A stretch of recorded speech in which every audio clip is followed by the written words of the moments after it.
In this section, we are going to learn about XML external entity attack, which stands for XXE. It is at the A4 level of the OWASP list. So, how it's done and how it's implemented, let me tell you with a very interesting example. Let's say a hacker identifies this web application to be weakly configured with XML parser, right? So the web application processes the malicious external entity request within the document type declaration. This web application, right?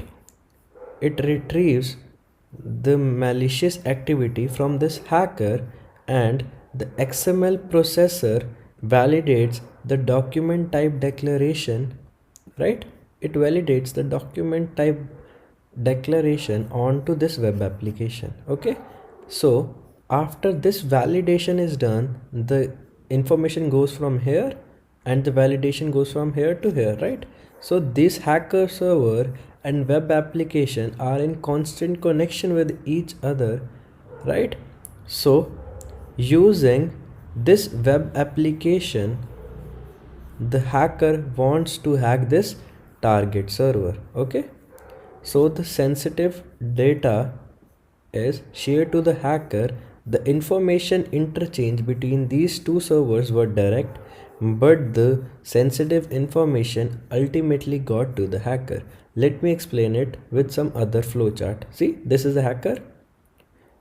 He transmits the XML file, it passes through the firewall, the application, then an XXE request is generated. This is an XML parser. Okay, there are two entry points. This is internet and this is the intranet. So the code execution takes place here. The attacker executes a code which is a Linux code, that is etc password, to see the password of the users. So this is how an XXE attack works. We will understand about this attack more in the practicals. So in the previous example, we looked at the CORS vulnerability when we provided the origin to be a website and it allowed the controls. In this case, we will take the origin as a null and see whether the website allows it or not. Then we will try to exploit the victim's credentials and get its API key. Let's wait for the website to be loaded. Till then, we'll take the response which we need to craft for getting the victim into being tracked.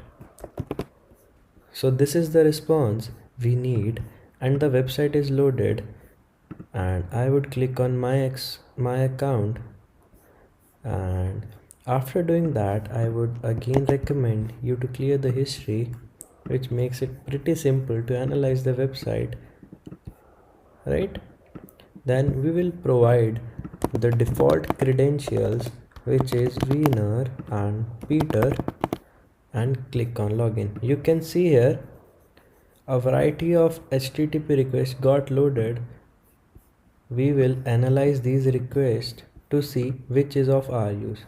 See, this particular request got the API key loaded. We'll take this to repeater as we previously did, and this time we would make the origin as null. That means we aren't providing any origin. See, it says allow access control allow origin null. That means it is vulnerable to null CORS as well. So what particularly we need to do is we need to copy our lab URL. This is the lab URL. We need to copy this thing and paste it here. We need to paste it here to get the account details. See, the account details, this thing of the victim. How we will do this? We will copy this, right? Then further moving, we will open the exploit server. When the victim would open this response, her API key would get embedded in the URL. We would click deliver exploit to victim, Alright, and then we will access the logs.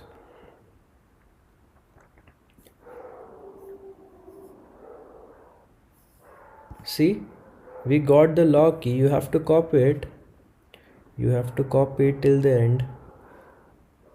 You have to take till here only because it's the header. After this, you need to decode to URL, right? On doing this, you have to copy this, you have to write decode, and boom, you got the API key of the victim. This is when we use the origin as a null. So this was all for the CORS section. Hope you guys like it. Stay tuned for further sections. So hello everyone, this is a lab to exploit XXE using the external entities to retrieve files from the backend.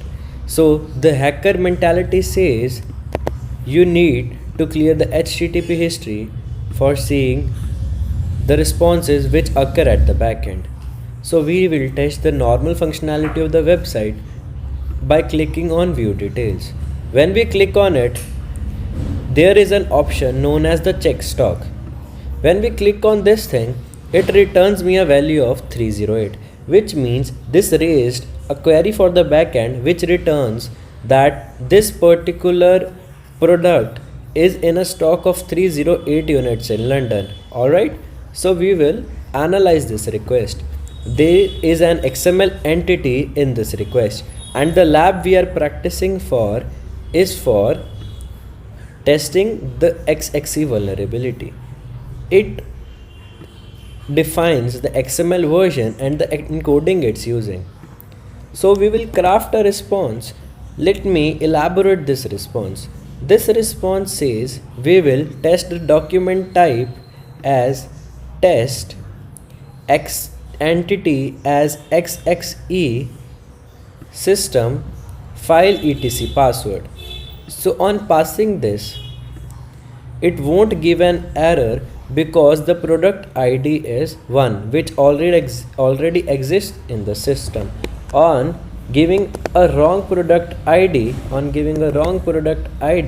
as XXE semicolon send, it gives me the etc password, and we are able to retrieve the etc password files from the backend. Let me explain how this worked.